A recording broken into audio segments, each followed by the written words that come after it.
Sabe quando a gente vê uma dança, uma comida diferente, ou até um jeito de se vestir e percebe que aquilo significa algo mais profundo? Pois é, tudo isso pode ser uma forma de oração. Hoje a gente vai mergulhar nesse universo incrível da linguagem simbólica na religião.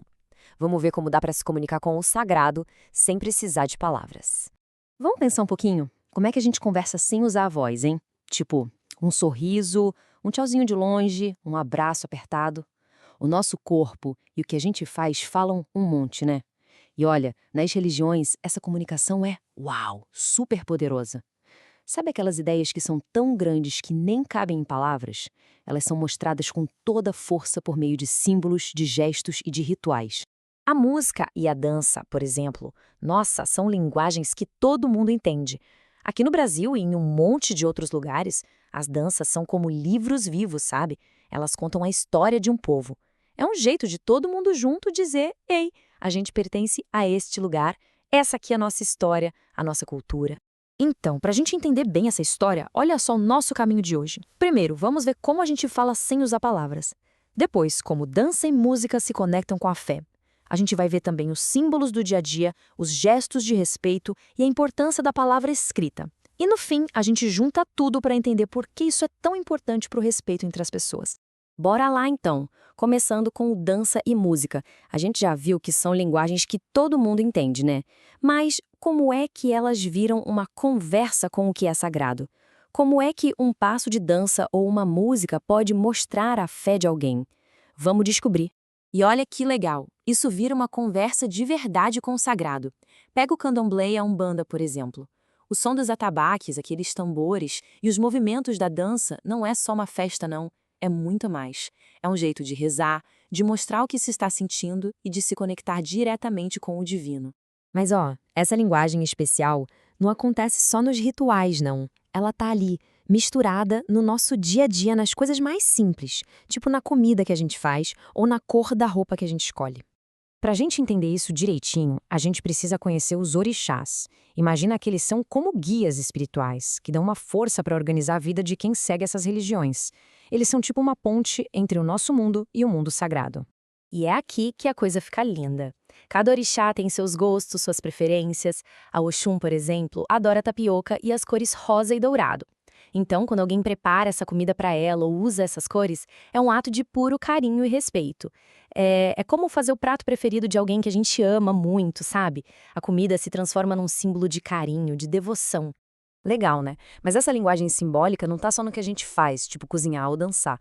Ela tá também no jeito que a gente se relaciona com o mundo. Vamos ver agora como a própria natureza e os gestos do nosso corpo podem virar símbolos de respeito super fortes.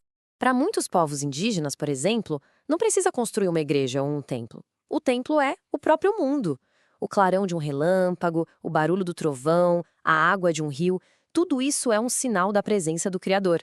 A linguagem deles está ali, em usar a pena de um pássaro, em fazer uma pintura no corpo. É um jeito de se conectar com o sagrado que já está em toda parte.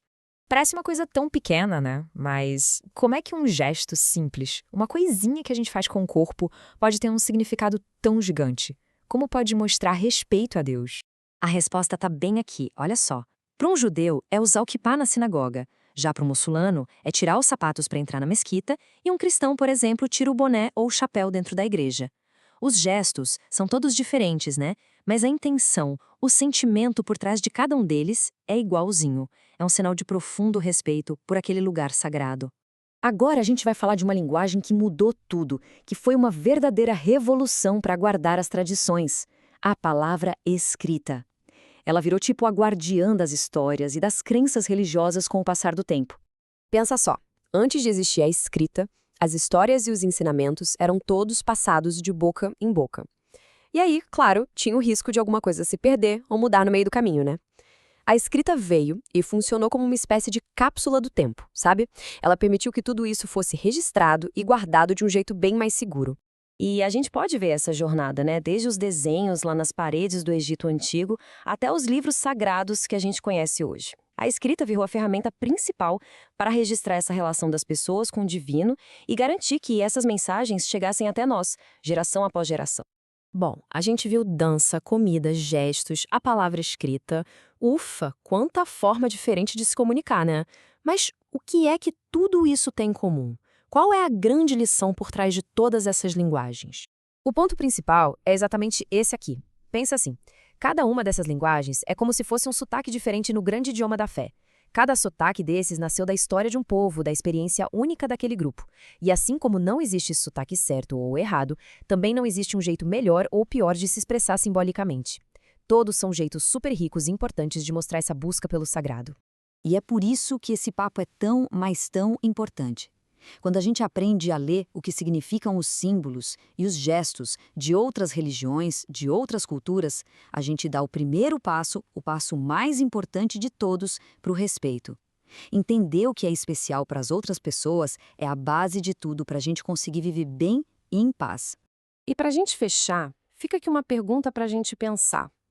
Além de tudo isso que a gente viu, que outros idiomas de respeito a gente usa no dia a dia, às vezes sem nem perceber? Um aperto de mão firme, um por favor, um olhar que diz obrigado? O nosso mundo está cheinho de símbolos.